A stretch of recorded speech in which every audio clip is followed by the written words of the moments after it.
Oh, good.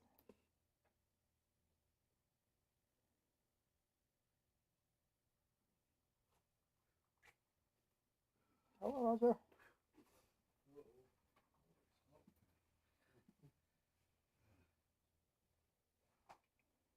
Dave, we up? Good to go. Okay, 2 more minutes.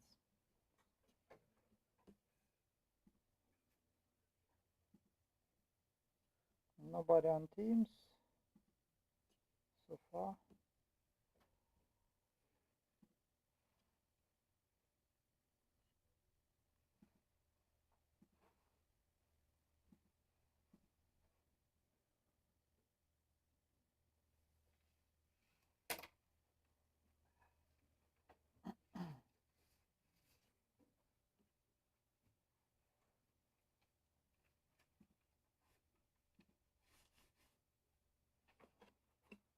Thanks, sir.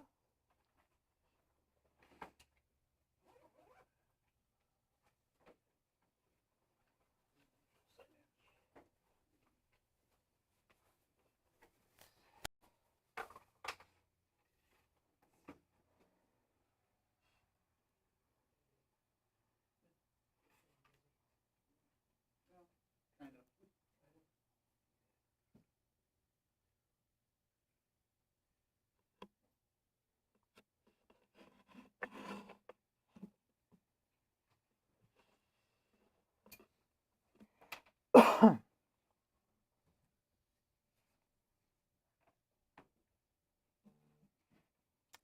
All right, 7 o'clock. Let's stand, please.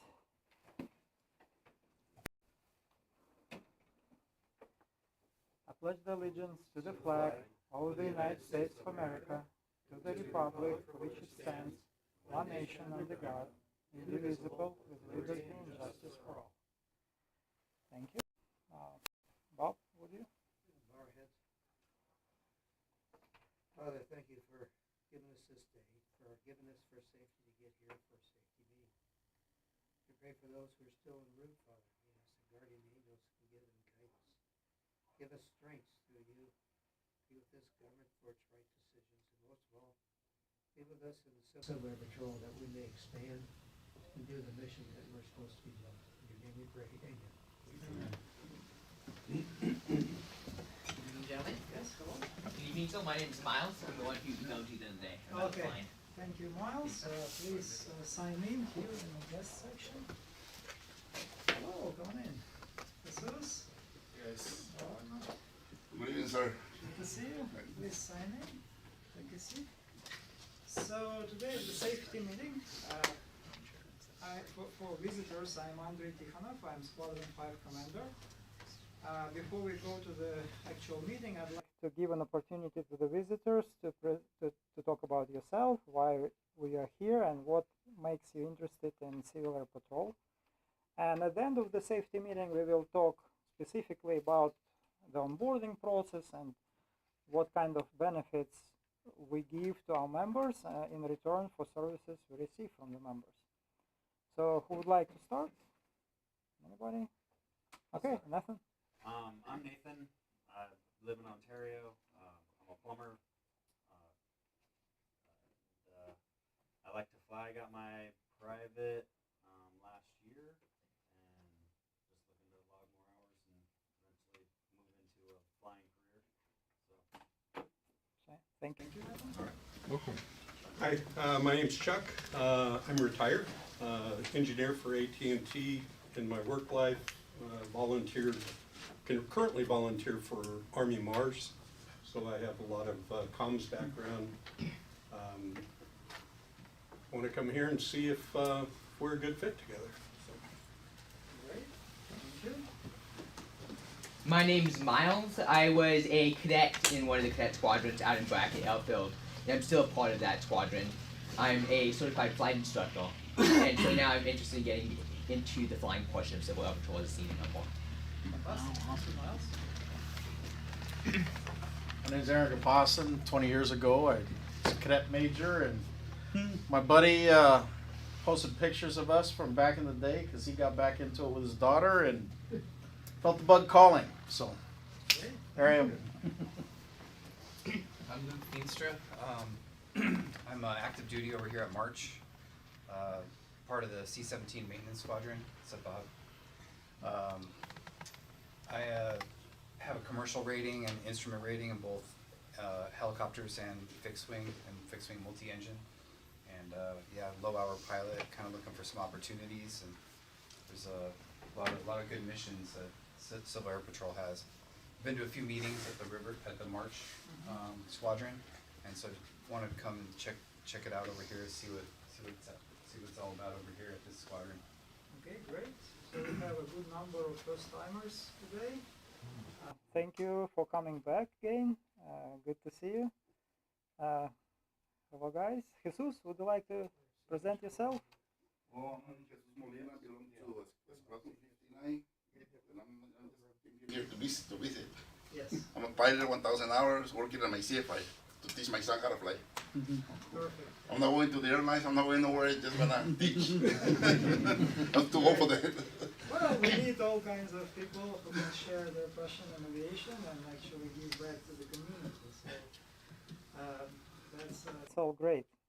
So typically we start with a few housekeeping items, talking about life of our squadron and opportunities for the next week and for a few upcoming weeks actually. So I'll quickly cover those. I'll start with a status of our aircraft. We have, for visitors, we have 182 Tango. It's a G1000 aircraft assigned to us. It's hosted at our hangar, and after the meeting we can maybe swing by and show you there. Oh no, actually we will not be able to show it to you because it's in maintenance. So next time, next meeting we will be able to do that. Currently it's in maintenance for 100 hours inspection and few squawks which need to be addressed. Nothing major. Once aircraft is out, expected in few days, by end of the week for sure, it will be flying again. Some great insight on that aircraft. We have flown this aircraft in 6 months more than any other aircraft has flown in California wing. Not only us as this squadron, but Group 3, I would say, and some other pilots from neighboring groups. The typical missions for that aircraft: cadet rides, CD counter-drug border patrol missions, WADS missions, and of course Form 5 and proficiency flights. So pilots of Group 3 did a good job, and actually 2 pilots of Group 3 have flown within top 10 pilots within the wing. So that's fantastic. Lon, you joined. Do you have any other updates besides the fact that the aircraft is in maintenance?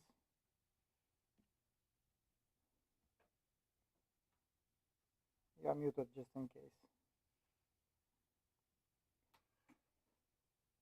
Anyway, we'll continue. We're supposed to get carpet updated in the hallway sometime soon. We don't have exact date yet.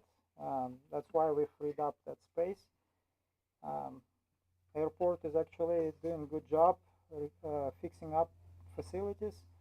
And another related update, that Riverside Flight Academy roof project begins Monday, May 15th. And that what it means for Riverside Airport community, that the fleet of Riverside Flight Academy will be moved to the transient parking in front of the restaurant. So it will be a little crowded over there for a little while.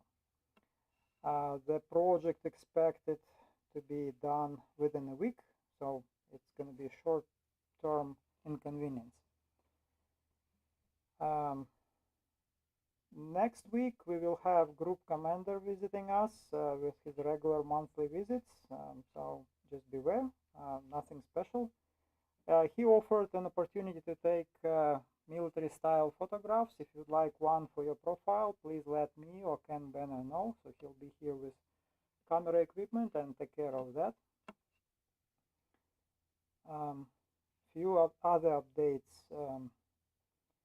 There is upcoming SAREX in Sierras, so keep in mind, is still standing. If you'd like to participate, let me know.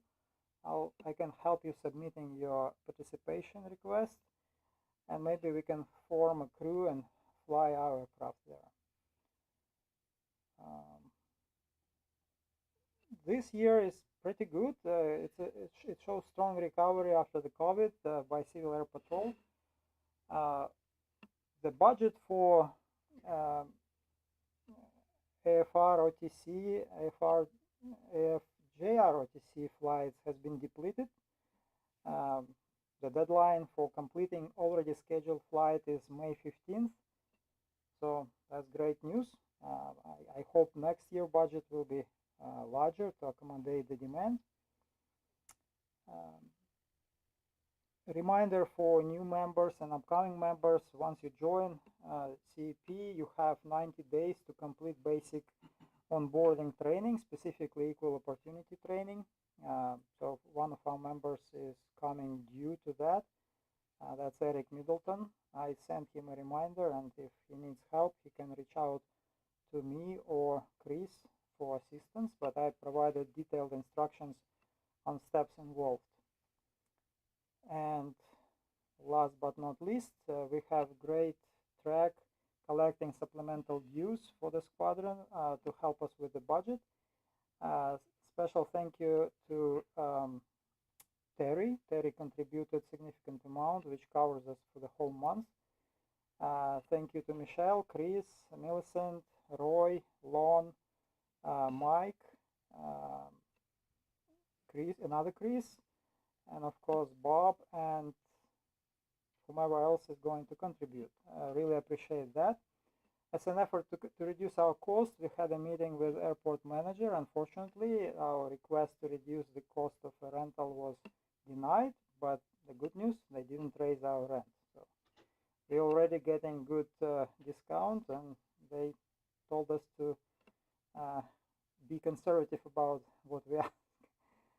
But we reduce our costs on internet service. We were paying to date $110 per month for business internet, and as of today it will be T-Mobile internet, which will be $40 per month, and the equipment is free. So that saves us over $700 a year. Any questions, comments? All right, so then. Hey, yes. Can you hear me now? Yes. Hello, Andre, this is Lon Olford. I have problems getting this thing to work. You're on TV. We can hear you loud and clear. Go for it. All right, I'll just give I believe the plane should still be in the hangar. They said they were going to grab it on Wednesday, tomorrow. It was flown today by Roy Knight. And I just go over the list of things. The new ones, the hinge for the pilot window apparently is broken and the pin's missing. So that's a pretty serious thing they're going to look at. Anyway, I sent all those discrepancies to you and Chris and Roy and Terry and Mike. And it was to Kevin. So he's got a list of things to fix in the 100-hour inspection.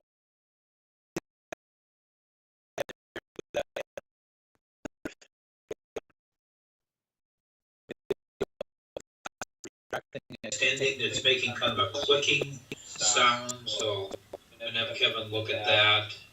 And then the flap,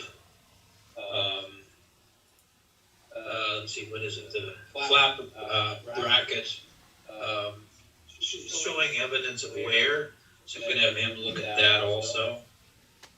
And so it'll probably be in there for several days.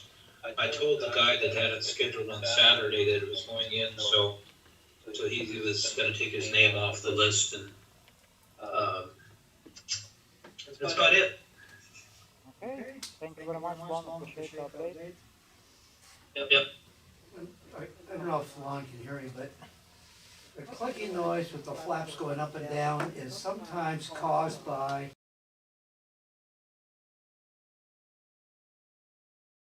the flap that runs along the track itself. If it's a Cessna track versus a McFarland track, which is thicker and heavier, that little Z bracket that keeps it from wobbling back and forth, sometimes it begins to rub on that thing, and as it goes back, it'll eventually break it, and then you start getting the click on it. And we experience that at the Aero Club consistently. So it's something to think about with the clicking, and look very closely with the flashlight when you inspect that section with the flaps down, that bracket is not cracked or distorted. Yes, also the right flap tracks were either serviced or replaced while the aircraft was at Fullerton, and when they mounted a new track, I believe it's an inboard track, they caused a little bit of damage to the wing skin, so it's a little bit bent, and maybe it causes the misalignment of a track. I did show it to Kevin before. He looked at it and he didn't see any issue with serviceability, but if clicking sound is getting worse, it's a good time for him to look at it closer. Once that cracks, you end up pulling that track, which is riveted to the rear portion of the back spar, and then it ends up putting in cracks in that spar. So it's a pain in the neck to try to play it, because you got to scab in another piece of metal to stiffen that section on the spar. Just be aware. Okay. And one last update. Myself and Terry, we've been flying CD mission this weekend. I clocked over 14 hours on hubs, and Terry, I bet, has more because he has flown from Riverside. I flew from Palm Springs. So I used Palm Springs aircraft, and Terry used 743 Charlie Papa. It was nice weather, little windy in the afternoon as expected, but in the morning we managed to take a little bit of a scenic route and flew over the gorge and took some nice pictures. So that's one of the fun parts of flying for CAP. All right, so Roger, floor is yours.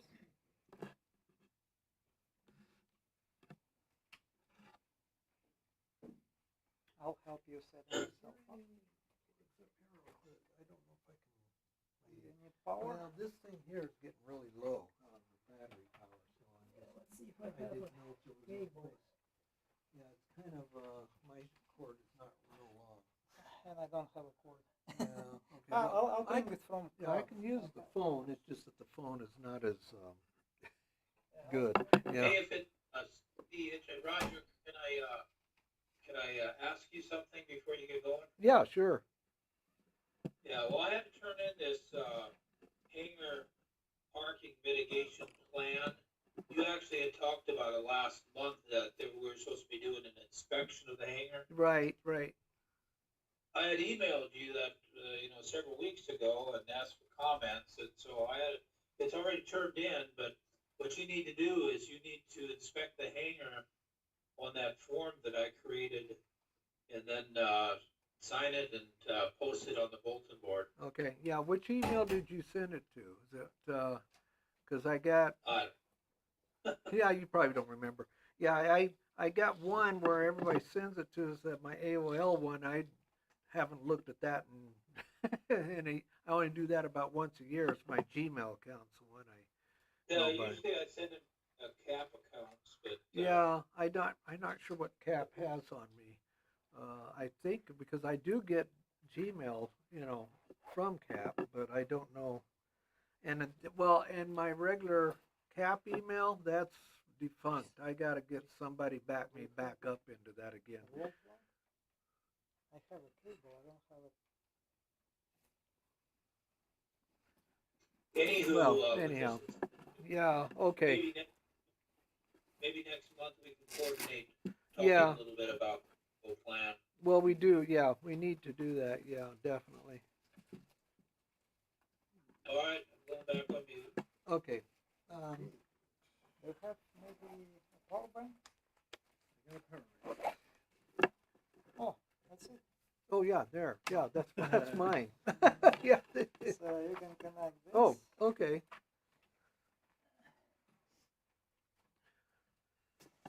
I've used the phone before, but it's not as easy to use as this.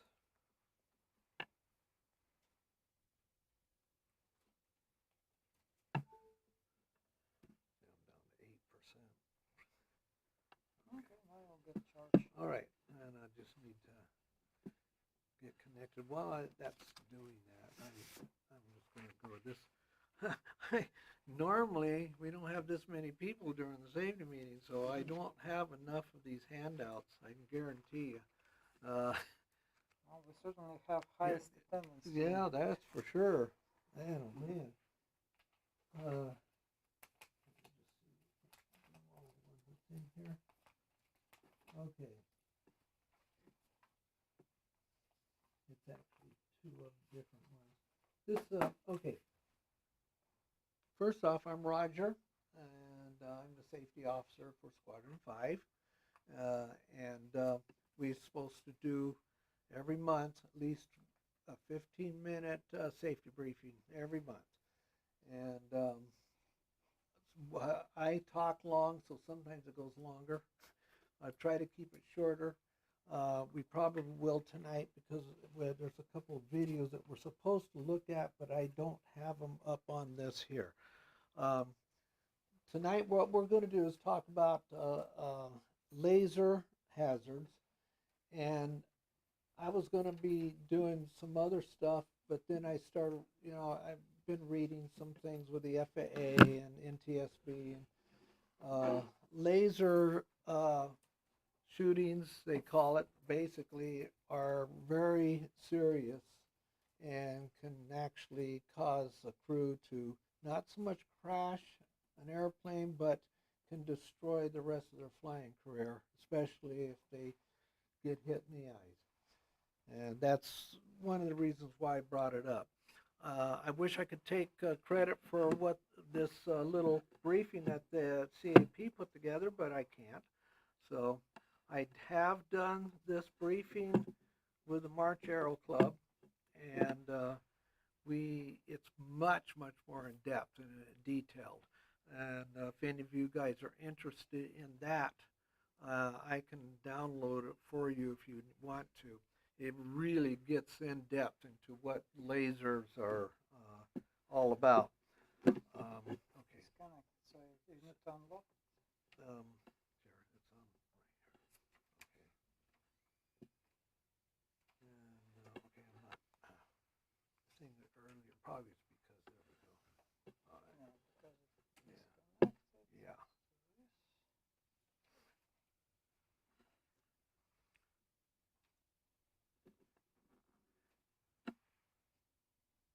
it should be. Okay, it's Yeah, mirroring. So let's also there we go. connect on Teams. Okay. I work out at March Air Base, and so that's why I'm still like this. At least I can put my jacket on. And I forgot my hat though. I get off work right up, and I just barely can get here. Bob and I kind of get rushing because Bob works right next to me up out at the base. I don't know if you ever been to March Lodging, that's where I work. So, okay, see if we're trying to get this up. While we're waiting for that one, I just passed this out. It's on. This is the exact same thing that you're going to see up there. There's not too many, so if you don't want it, go ahead and just pass it on. It's just a copy of the PowerPoint presentation.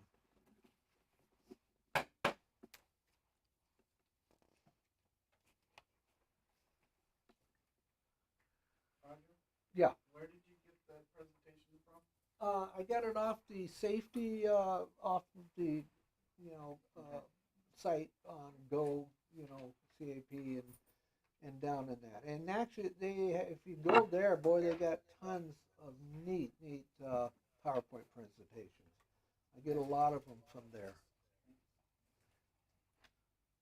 Has anybody here ever heard of or ever been lasered while they're flying an airplane? Okay, got one back there. I expected at least one. In the Aero Club, we had a couple of guys that happened to. How many here know what it is? Okay, okay, good. So that means you guys have been paying attention to what's going on. Lasers are really neat things. You know, we can use them for pointers. We can do all kinds of nifty stuff with them. And I wish that everybody used them for what they're supposed to be used for. But unfortunately, people don't. And we have a lot of people out there just think it's just a lot of fun to sit there and play with airplanes.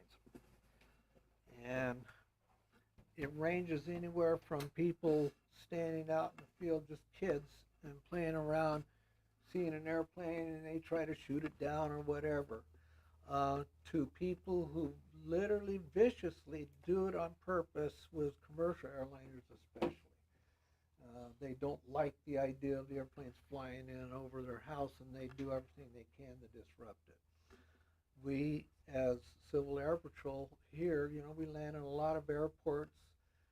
Chances are you may not see it, but then again, just like tonight, we got one guy in here. Aero Club had 2 people that we had that got hit with it, and then I've known several airline pilots that have been lasered. And so it is increasing. And one of the things that you as a pilot really have to watch out for is to not, not to panic or not say, oh my gosh, I better, wear some kind of goggles or something like that. But you do have to be aware of what's going on. And believe it or not, the guy that it was in the Aero Club that got lasered, he's now flies for Mission Aviation Fellowship now. A lot of the guys that I known, I flew with in the Air Force, a couple of the guys that I talked to, they said that some of this was back east, some in Europe, but mostly here in the United States at this point. For some reason, people in America seem to think that they got to do stuff like this to try to stop whatever it is they want to do. And if you have the handout, you can just follow along if you can't read that up there. I know when I'm sitting out there, sometimes I have to squint my eyes.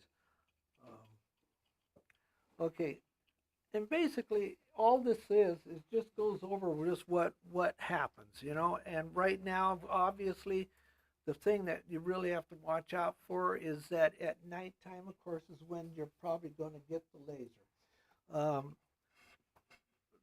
All the years I flew for the Air Force, there were different things that we used to see, but not really sure if any of them were ever lasers. It could have been, but we didn't know, and we weren't really educated that much back in the 80s and the 90s, and I stopped flying in 2004. But since 2004, and when Bob and I were in the Aero Club, running the Aero Club, I, as safety officer, started looking and realizing that there was more of these things coming. And most of them is at night. And one of the biggest problems, and this is what happened to one of our guys at the Aero Club, is that the laser, when it did shine, it actually blinded them for a few moments. It wasn't enough to do anything to their eyes personally, but they couldn't see what they were doing right off the bat. And that's one of the big effects that do take place in our type of airplane. Commercial airliners, it can be serious because they find that what happens is that when they do get lasered, they'll see it back in the back part behind them. And there's been reports of some of the airline pilots actually having to have to go to doctors, and that I don't remember any articles showing that anybody's lost their flying privileges because of it, but they have come darn close to it. You've got different types of lasers. The ones that right now that you will probably see the most is the green lasers. And those are the ones that seem to be the ones that can get to you worse. I believe on here it has a spectrum showing, you know, what they are. But the problem is that oftentimes this takes place just before you're landing. And of course, what's the worst thing you can do? You're supposed to have a stabilized, you know, approach, and here you get somebody doing that to you, and guess what that does to your approach too? Kind of messes up your landing. It lights up the cockpit, and depending on just what it can be temporary blindness from it, and that kind of thing. It does not work too well. You'll see on here up on the screen and also on your handout how the increase it happened, and this goes up to 2019, and you can see, look at, you know, on the right hand side there, you know, it started out in 2006 about 384 reported incidences, okay, to 6,136 in 2019, and that's pretty significant. And it's, you know, we here at Civil Air Patrol, we fly in a lot of different places because of our mission.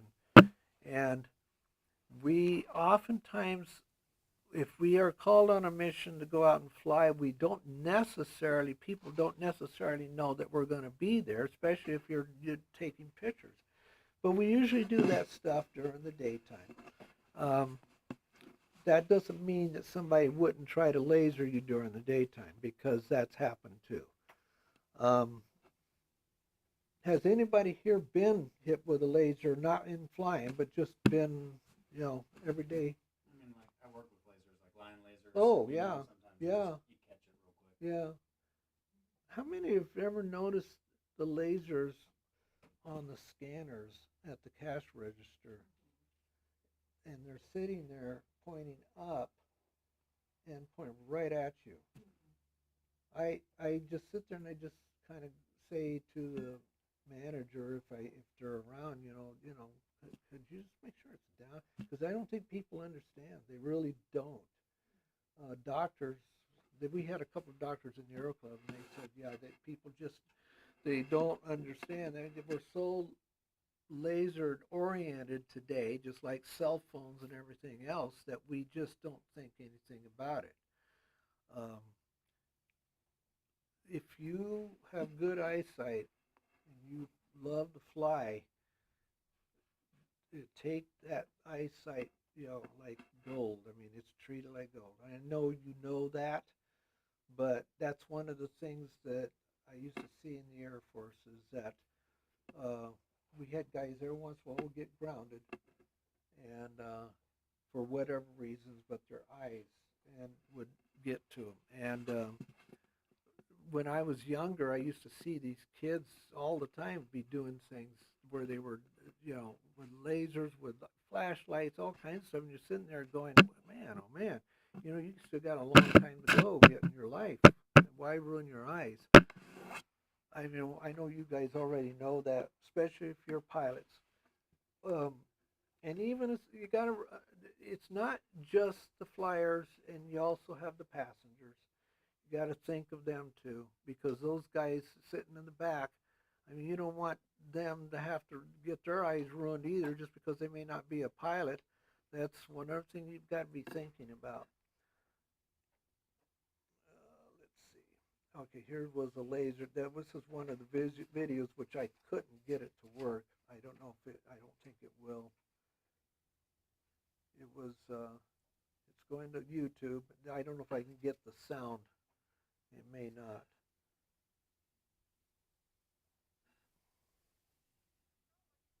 Okay, I can hear it here. um, yeah, it probably won't, but you can see up there, they're showing you some of the pictures of, it kind of shows, you can kind of get a good idea of what they're talking about. And they're talking about there the fines when that person gets caught. A lot of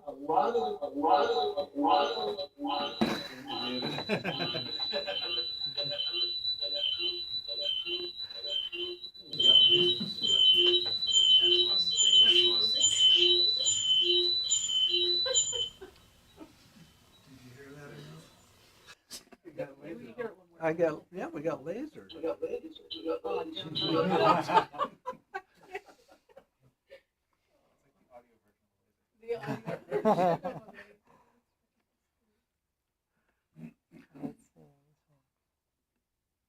Now, it's funny because so much of this is rather familiar to me because we used to have it the other way around. It was audio. We used to get Meiji, what they call Meiji in the Air Force, and we'd be coming in from.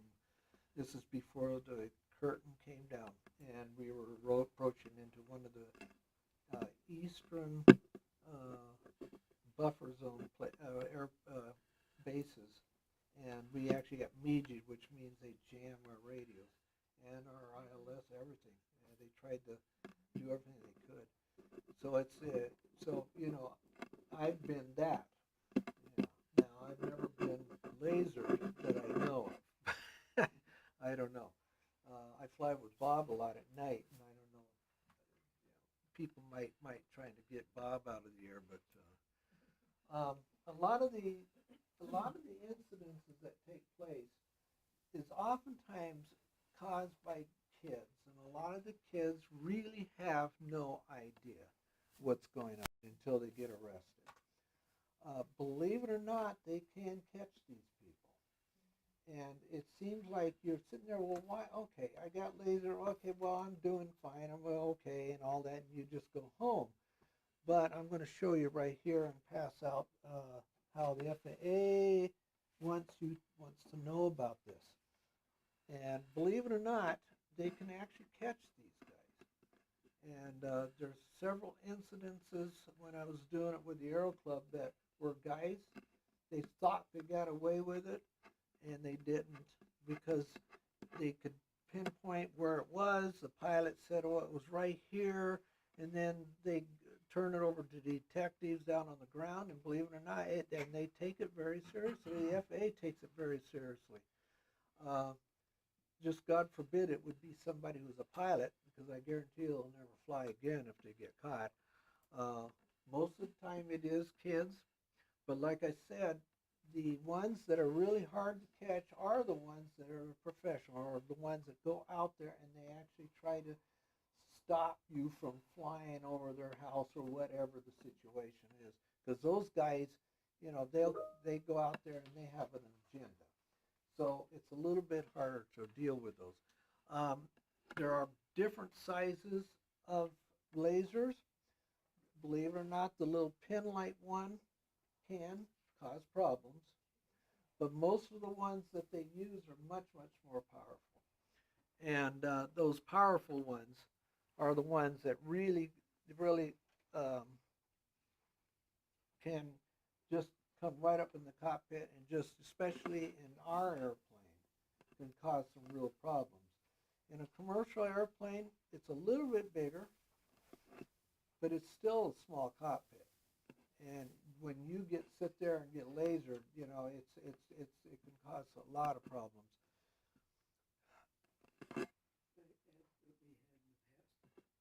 A pencil laser, which is very low, it has 3 lithium batteries, which are pretty small.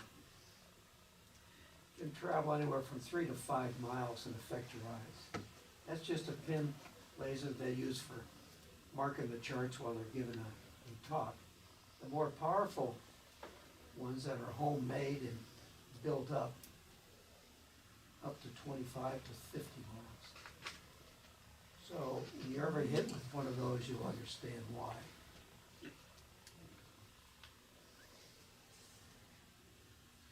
There is an advisory circular out. I don't know if you can see that. If you got the handout, it's on that. There is an advisory circular out.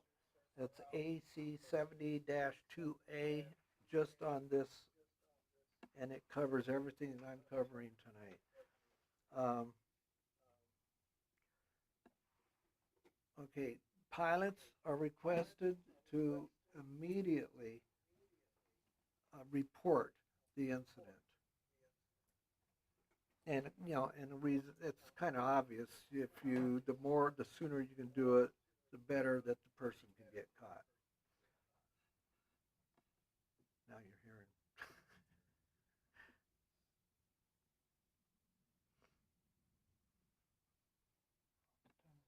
While they're doing that, out at March, our last briefing, there were numerous laser hits from on the approach going into 3-2, which is a GPS, or it could be an ILS. ILS, yeah. And that's to the south. So the first 5 miles to the south is the area that they get hit the most on. And notifying air traffic control, they're at March, while they're doing an instrument approach, they mark the lat longs, and the sheriffs are using that, and they can get there and find the street within minutes. So it's getting better as far as reporting is concerned, and apprehending some of these individuals that like to shine lasers on the airplanes because they're overflying their house. The general public can report also. They also have a site up there that they can actually do that. And actually, that's one of the ways they can really catch these people is because you're sitting there and you say, what's this guy doing standing out there, And laser reports FAA.gov, and they can go there and actually report, that something that's happened. Let's see. And then, of course, that's just a picture of the laser exposure questionnaire. They will ask you, a lot of questions about, I had one guy, he sits there, well, I'm not going to report anything to the FAA, because they're like, what? No.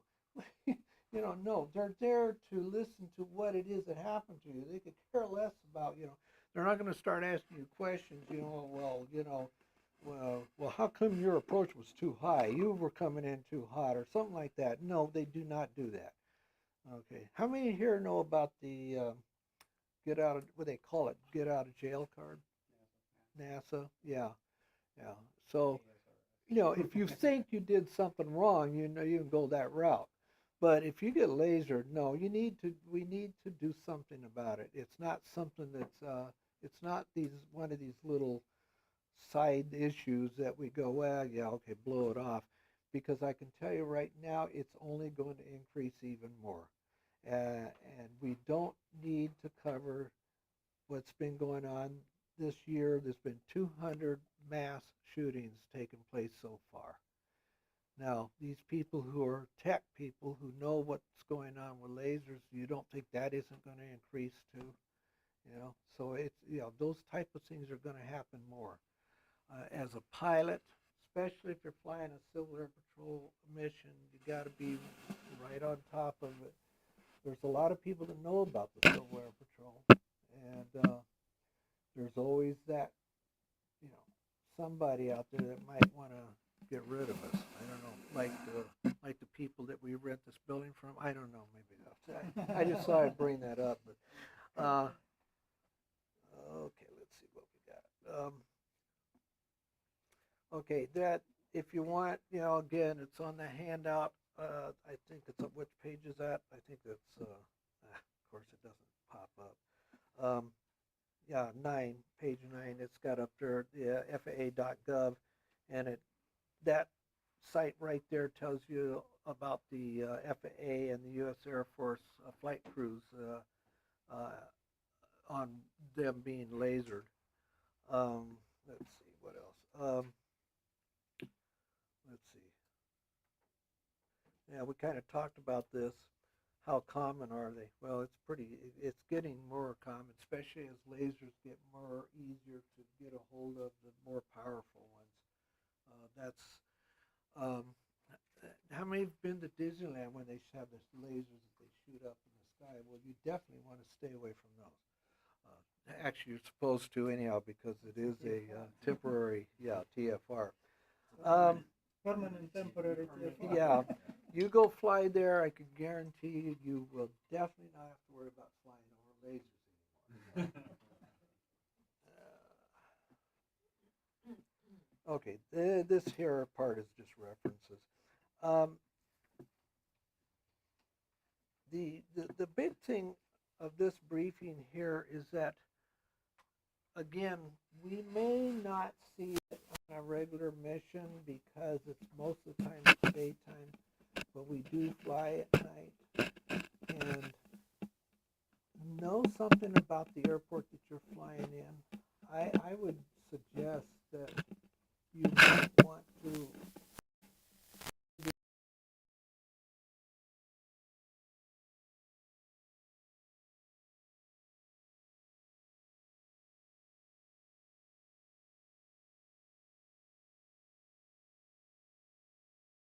see if it sits there and says Riverside Airport has had 12 laser shots just in the last 30 days. Well, then you might want to, keep that in the back of my mind. You want to know those type of things. We all know in aviation and in civil air patrol and anything, information is like gold. And the more you know about what's going on, the more you can put up I hate to use the word, but defense against what it is that's going on out there. I know that, when you're flying unmanned vehicles like our cameraman back there, you don't have to worry about that kind of stuff. But people that fly airplanes do. What are some of the little things you can do in the airplane if you know that it's happening or something's going on? Well, one of the first things you can do is turn up all your lights so that if the laser does come in there, it won't mess things up. You sit there and go, well, that's going to mess up my night vision. Yeah, it can, but if you know for a fact that you're being lasered, which is worse, losing your eyesight completely or not being able to land the airplane at all, or just turn up those lights inside the airplane and get them up so that it won't be as effective. Try to pinpoint as possible, where it came from. The guy that it got lasered in the Aero Club, he said it was really kind of difficult, but him and the instructor pilot that was with him actually had two different locations. But believe it or not, they actually were able to get the guy because they pinpointed at least within a location, and then from the ground they could figure all that out. If you do get lased and you're in trouble, you think that you might be in trouble over it, and you can't, hopefully it isn't something permanent, but it could be. And, what you're going to have, first off, find out, how much fuel did you have? Can you take the airplane back up again? Can you do something about getting the airplane down on the ground safely or land at a different airport that you can see? That's just some of the little things that the FAA is, it's just common sense. You try to survive. Hopefully you never get lased to the point where you will have to do something like that. But the FAA definitely wants you to report it. They don't want you to just hum it and go home. They want you to be able to tell them what happened. I'm going to pass out this. This right here, again, I only made a few. So I think it's... Roger, please send me the files. I'll post it in the safety team's channel. Okay, yeah, okay. I could probably do something like that, yeah. What it is that the FAA notification and reporting, and then it tells you what the ATC report will have. It also tells you the if the it tells you what to do when you're in the vicinity. If you're near an FAA person or something like that, or a facility, then of course you want to go right straight to there. It also tells you what to do when you are flying, and you can get a call by communication. You can get a call that also, and it tells you what to do with all that. The PowerPoint presentation I have to get the one that's really detailed, that one takes an hour. But it will tell you, all. There's a certain code that you use, and that way you kind of give out.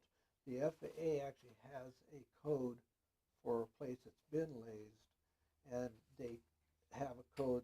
It's called Laser 3 or something like that. I can't remember what it all, but some of this stuff is in here. And it goes over, of course, what if you get lased. If you know that the place, like I said, if you know that Riverside Airport and the FAA says there's been 12 lasers in the last 30 days, well, anticipate that. Avoid the area. And of course the big thing, and I say it over and over and over again here, no matter what your situation is, whether it was laser or you lose your engine, fly the airplane.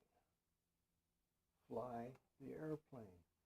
Man, oh man, if everybody does that, I bet you about 90% of the plane accidents would not have ever happened if they just flew the airplane. I know it's easier said than done. That's why the Air Force has simulators. They throw you into the simulator. But I've been through 3 major emergencies in the airplane, and believe it, even after being in the simulator, it took every ounce of focus to try to keep flying that airplane the way it's supposed to be without messing things up, following the checklist, everything. If you get lazed and you find yourself in a situation where you're in a panic, you know how to keep that airplane up there. One thing that Fred Zoltz used to be the old manager of the Aero Club. One of the first things he used to take a student up when he was starting putting them through stalls and maneuvers, he would make them do a stall and then let go of everything. In our airplane, in a Cessna, the plane will recover. It will recover. You don't want to leave it that way forever, of course, but that's in a Cessna. Now, in the 141 that I flew in, you wouldn't want to do that. But we used to, I got the privilege to be involved with the flight testing and everything up at Edwards Air Force Base, and they used to take the thing to a full stall. It was just like the Cessna 172. It was just the exact same thing. It was really neat until we got up to 40,000 feet. At 40,000 feet, yeah, we were looking at the ground, and it was like this, like you see in the movies. Kelly Latimer, she was the test pilot. No, you don't let go of the wheel there. But in a Cessna, you can do that. It really will recover. Bob's Bonanza, I wouldn't recommend it that much. His airplane's a little bit different. It's a whole lot heavier, and it uses a whole lot more gas too. But in our airplanes that we fly, if you get lazed or something you can't see in what's going on, you know how to fly the airplane. You do. You can fly the airplane blind for most of you guys. Unless you are a novice, brand new pilot, you guys that have flown any airplanes for any amount of hours, that airplane, you will be able to fly it. Any other questions? Comments. Now that you've scared everybody away, Hey. yeah, go ahead. Go ahead. So kind of a super agent on the whole laser thing, because back in when I was in the military academy, I did a crazy report about the military use of lasers for designation purposes, and what they were accidentally doing is blinding people during training exercises. Because tanks, aircraft, infantry on the ground use lasers for designation purposes to find range. Also use them as targeting for bombs and missiles and things like that. But they were finding during training exercises, when they're not actually firing ammunition, troops were getting blinded on the ground. And because of that, they launched this big eye-safe laser initiative. One of them was changing the frequency and the wavelength by which the lasers are using. The other one, which is the point that I'm getting to, is if you're afraid of this, because I'm afraid of lasers like everybody else, my sights are starting to go. And I think there was actually recently a situation where somebody lased a police helicopter. Police helicopter called it in. When the police showed up at this guy's residence, he engaged the police with a firearm, and they had to kill him. So this is serious stuff. But there is a company called Revision Military that sells regular glasses. These aren't, but they sell regular glasses that you can wear during night flying that will protect your vision from lasers. So, yeah. Perspective, what you were saying is exactly true. I was reading on the American Academy of Ophthalmology, and anything greater than 5 milliwatts is considered dangerous to the retina. And as Major Mann was talking about, once you can get your plane down safely, get your eyes checked, because a 3-button laser is usually less than 3 milliwatts, but anything greater than 5, 10, if you have if you have regular batteries, AAA batteries, those now tend to go into the 10s, 20s, 30s, and that can cause retinal damage. And the dangerous part for us pilots is you can order these things off Amazon. Like, they're not illegal. They're trying to do something about, registration or maybe not having them available on Amazon. But yeah, they're very prevalent. People have them, and people get this wild idea, whether it being they don't like planes flying around their house, or they don't like the police, or whatever the deal is. They will shine lasers up at aircraft, and they think it's really funny. So I've heard people talk about it, and it's like the few times that the calm and gentle me goes off on people. So but yeah, I was saying, if this does worry you, there are glasses you can get. Revision Military is one. I know there's a bunch of others that are in development, but you can actually get nighttime flying glasses to protect yourself from lasers. So. Oh, good information. So please post link to the website with these glasses to the safety channel. All right, great. So once again, thank you, Roger. Appreciate the presentation. It was a great subject, extremely relevant. During these safety meetings, if you guys have, just like he was doing, just if you got something to add to it, please do. Holy smoke, I'm the safety, I'm just one person. Yes, and by the way, Roger needs help. So Yes. if any new members would like to become assistant safety officer, you're more than welcome to share the responsibility and help Roger with breaking the responsibility for presenting.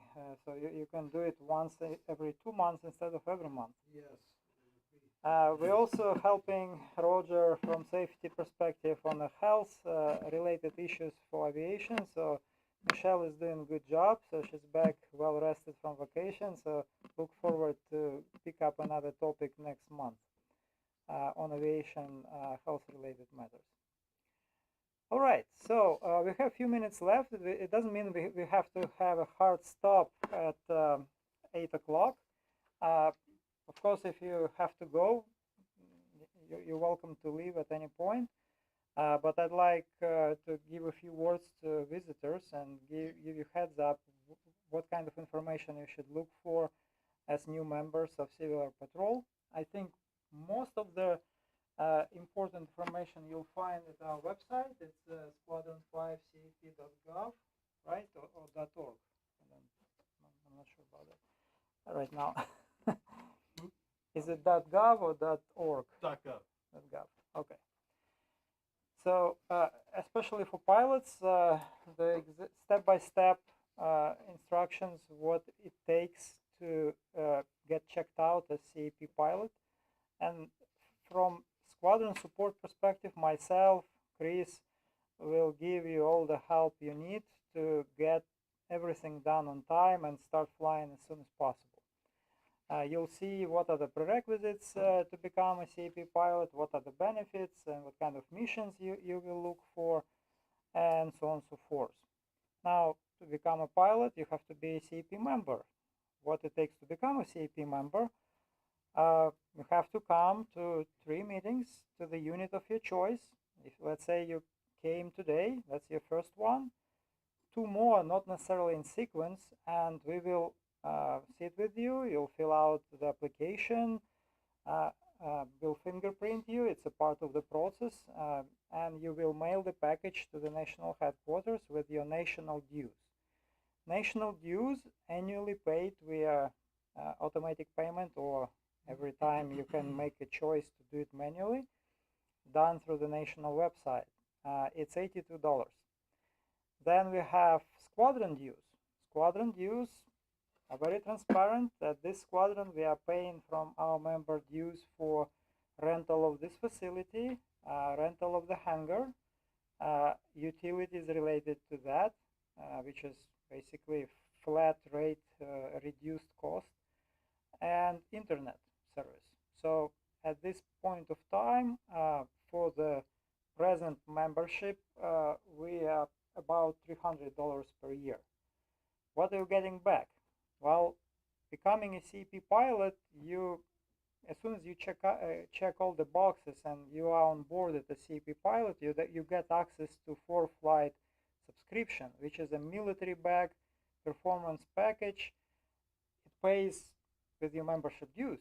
So if you're already a 4-flight user, you get free 4-flight subscription, and your current subscription kind of freezes until you stop being a CAP pilot, and then it resumes back at the present rate. Which is equivalent to the Pro, right? Yes, which is equivalent to the Pro. It's $300 value out of the bat. I thought it was 400. Right? Wasn't the Pro? Well, the military bag is priced to military at $300. Civilians cannot buy that subscription, so for civilian similar package, it would be about $400, I believe. Right. What are the benefits? Other benefits, you get to fly newer general aviation aircraft. Civil Air Patrol has largest fleet in the world of single-engine aircraft. At California Wing, we have Cessna 182s, 72s, 206s, with different avionics packages. The one we have in the hangar, in fact, it's there. We can take a walk and we'll show you the airplane. It's a G1000 aircraft, 2006 build, 182T Tango, tail number 743 Charlie Papa. No, it's not. We have turbo 206s in the wing. I think one or two, one for sure, at San Diego. It used to be here. It was relocated to San Diego Squadron. We are probably getting non-turbo 206 with G500 avionics, and what is the, I forgot what is the secondary GPS in that aircraft. So what kind of missions you're gonna fly? If you are a low-time pilot, your benefit is limited to self-funded flights. So you can maintain your proficiency, build your time at very low cost. So 182 is $77 per hour dry, which you pay. You basically fly it, and then the CP bills you for it based on hubs you fly. Once you reach a certain point, as you will learn from the website, you can become transport mission pilot, and you can relocate aircraft for maintenance. You can move people from one airport to another for different missions, and that would be on funded missions, so you get to fly for free. And as a transport mission pilot, you're entitled to 1 funded proficiency flight per quarter. So every 3 months you fly for free up to 2 hours on hubs. Based on specific proficiency profile you choose from the list of approved profiles. Once you reach the point you are qualifying as a cadet or rides pilot, you can fly cadets from local squadrons. So you may fly from Riverside to Hammett and fly 3 or 4 sorties for Hamid Squadron for up to 1 hour each, and come back. So basically, all legs are completely paid by U.S. Air Force. Once you reach the threshold for mission pilot, which is onboarding starts at 200 PIC, you get through the paid training program, so you're not paying anything for that, and you get checked out.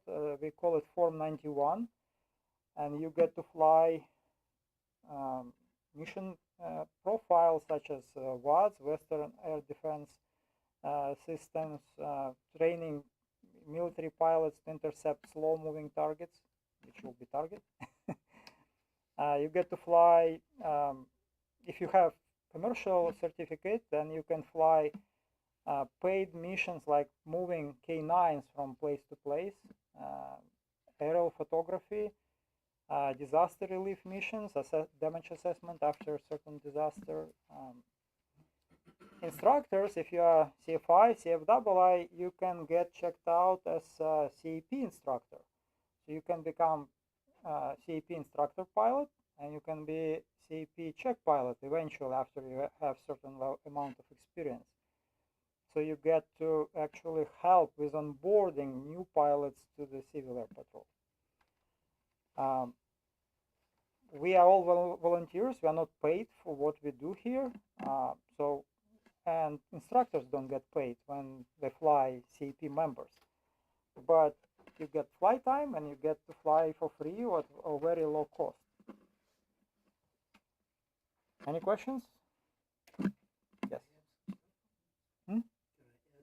Yes, please. So I'm just going to go up to the board and we're just going to cover a couple of things. There are a lot of important things. I don't like audits. I've been through plenty of these. Me in the neck, and I always win.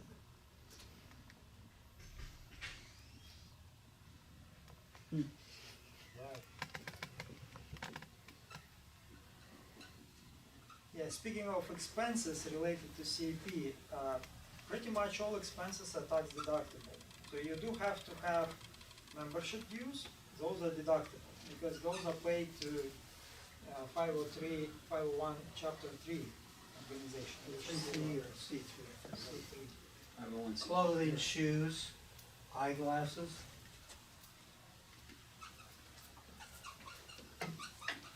You need glasses to see at an airplane, because I got new eyeballs. I can see out there, but I can't see here. And now I can see airplanes. So all this stuff is tax deductible. Mileage going to the meetings and driving from the meetings is tax deductible. For fun. Oh, if you fly your airplane to the meeting, it's also some of those I try and expenses. fly in here a couple times a month, and keeps me current. And I won't tell you what it costs me per hour, but that's what I deduct off my taxes. So I keep, on a spreadsheet, I have Civil Air Patrol airtime, and I have civilian airtime.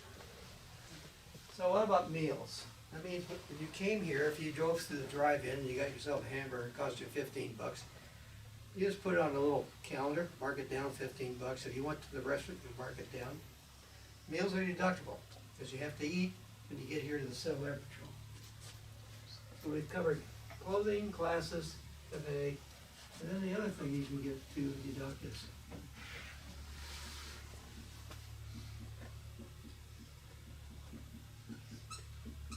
FAA flight checks, because the Civil Air Patrol Form 5 is completely different than our annual that we get, or biannual they get with the FAA. So we have to maintain all that stuff to be current to fly for the Civil Air Patrol. So far I've listed 4 particular items here, and it comes off the top. So if you give dues, which is also another thing,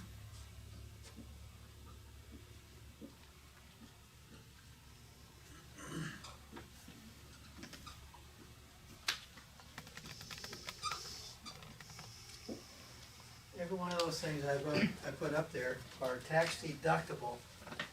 If you make them apply to Civil Air Patrol. So if you want to take, we'll say I want to join the Cessna Association, I have dues there, and I have a magazine, and I can get articles there, because we fly Cessna aircraft, therefore you wanna maintain your knowledge in that particular aircraft as to ADs, service bulletins, and et cetera. All these things are up there. Our Christmas dinner is deductible.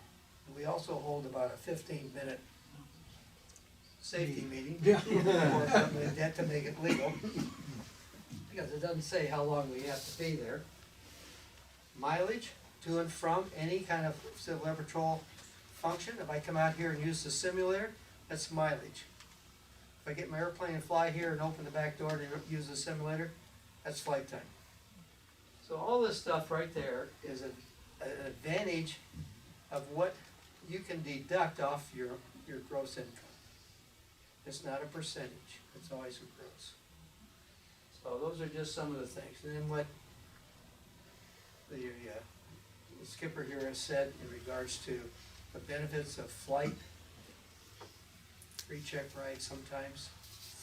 And if you got a CFI in here that wants to give you a check ride for free. All that stuff is the advantageous items that we have here in Civil Air Patrol. So it does, you have to put more time into it. And that time that you put in is beneficial to you because it's a learning knowledge. I apply some of the stuff for Bonanza to Civil Air Patrol in the Cessna aircraft. As an example. I'll watch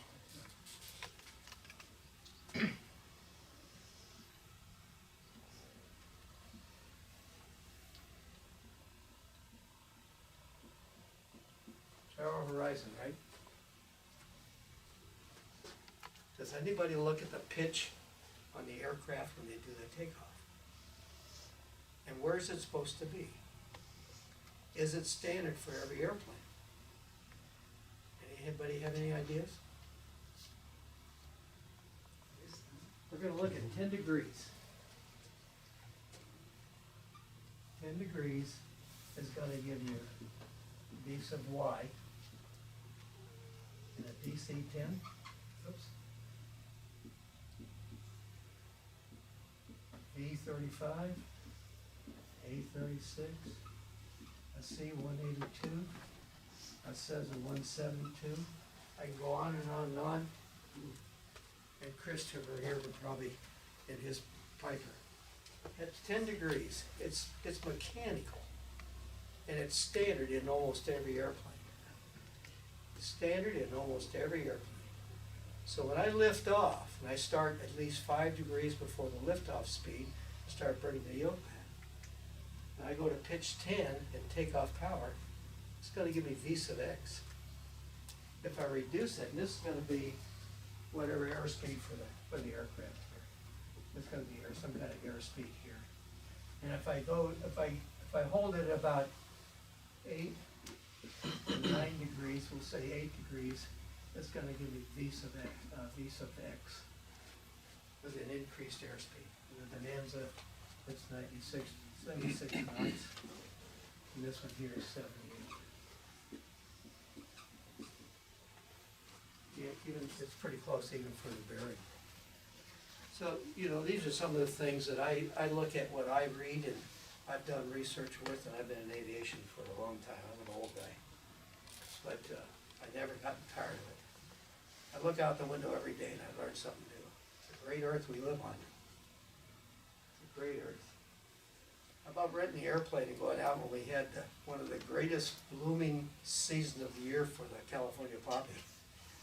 Unfortunately, the weather got to me, and I lost my currency at the end of the month, and I never did get up to get to see the stuff. And those poppies are gonna be gone in the middle of the week by the time I get around to it.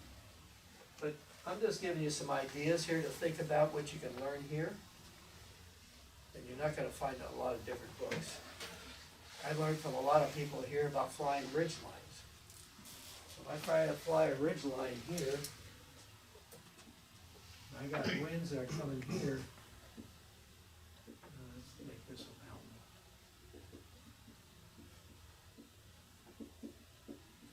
I fly a ridge line there. What happens to the wind when it hits the ridge line? And what's it do? Does it go up? How about the other side? How about a great big downdraft, okay? How about a big downdraft? How about this from Tom O'Connor? He flew in Colorado, Civil Air Patrol. So if I go perpendicular, how am I gonna get out of it if I'm gonna be perpendicular to the ridge line? And I got some real heavy winds like we have over here, just off Highway 18 going across Lake Arrowhead or Big Bear Lake. Even on the other side of Big Bear Lake when the air is pushing us down. How much of a turn do I have to make here? If I'm in this direction, I gotta make 180 degrees, right? What's the easiest way to get out of that? Versus making 180 degrees, which keeps pushing me down. So if I cross the bridge line at 45 degrees,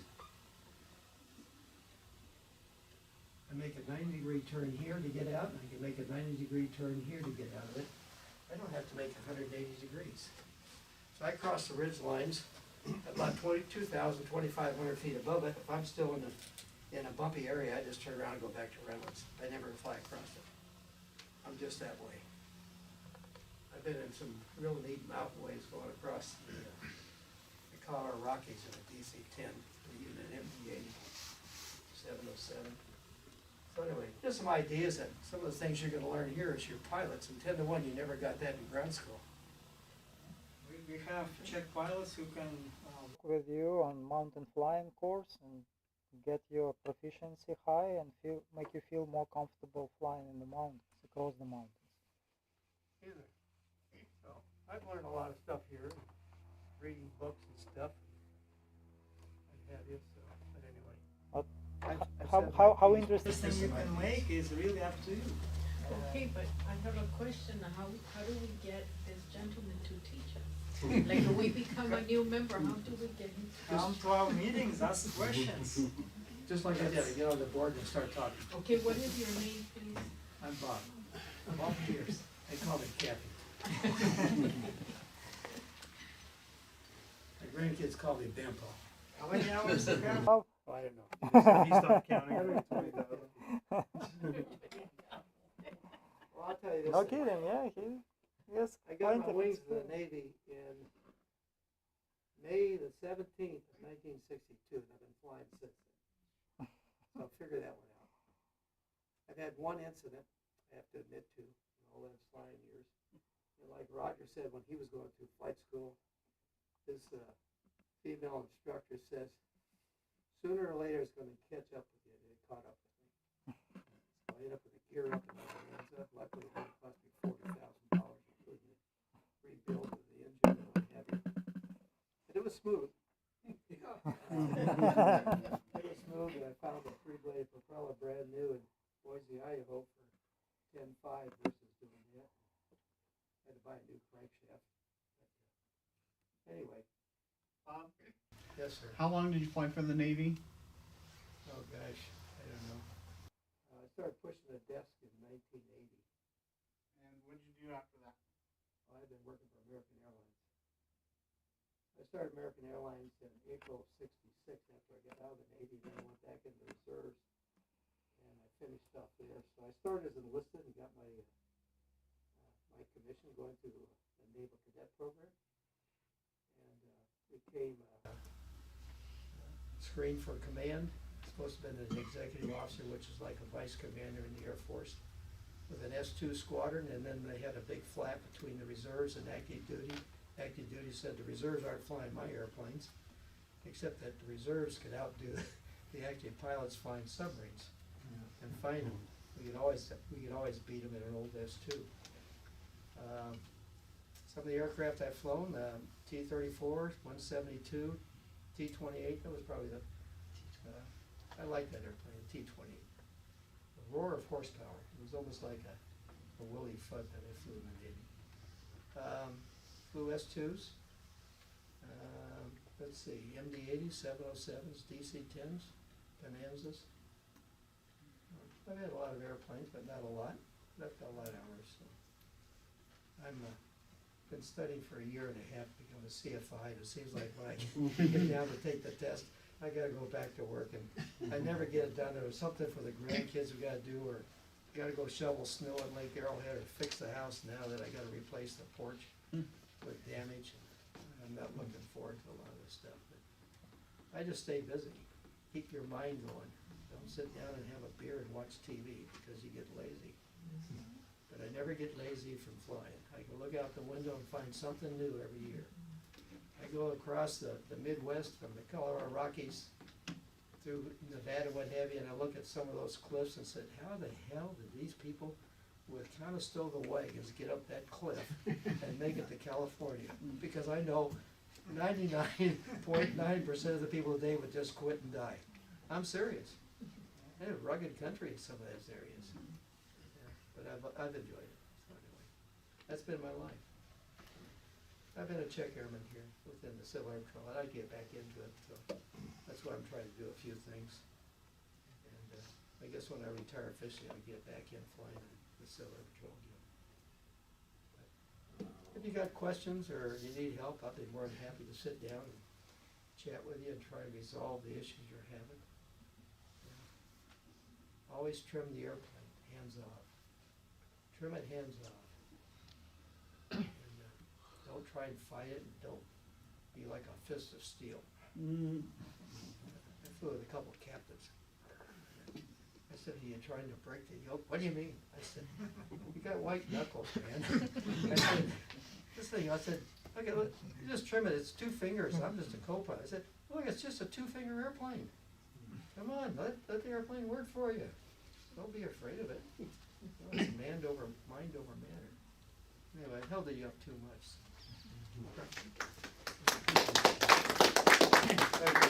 Thanks so much. Questions? Well, I'm sure you'll have more. Come back. Bring your questions. Just to encourage everybody to come back. I believe the end of this month we'll have the Nighthawk ride at the. Yeah, So- this month we have 5 Tuesdays. Every 5th Tuesday of a month, should one happen in a month, we have 6 p.m. Hangout. We fry some burgers, hot dogs, chat about aviation, share our stories, good, bad, and ugly. It's all about, sharing experiences. And, yeah. So everybody's welcome for that. I will.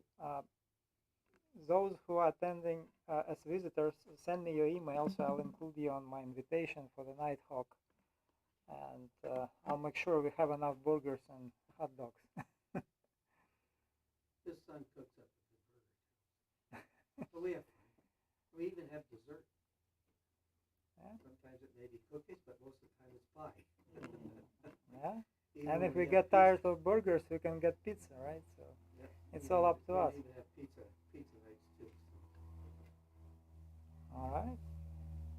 Okay. Well, you This have squadron- Mike. And by the way, for the new people here, Squadron 5. I started in 1947. Correct me if I'm wrong. Started in 1947. It's one of the oldest squadrons. We were always the number 1 squadron at the top. We've had more awards than all the other squadrons probably put together in its lifetime. Had a lot of good instructors from World War II, guys that knew how to fly. A couple POWs from World War II are now deceased. And the squadron has a lot of history. And somewhere along the line there are some books in our historical network with articles and stuff of Squadron 5. And follow us on Facebook.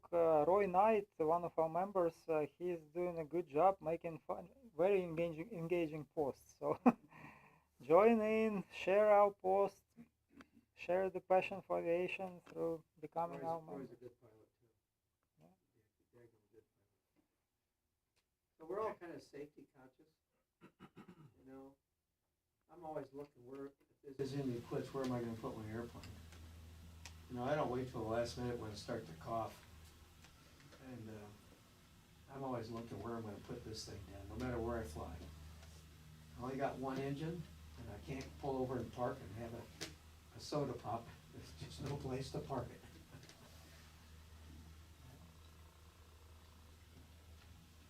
Anyway, thanks for your time, Steve. Thank you. Meeting is over. Mario, have a good night.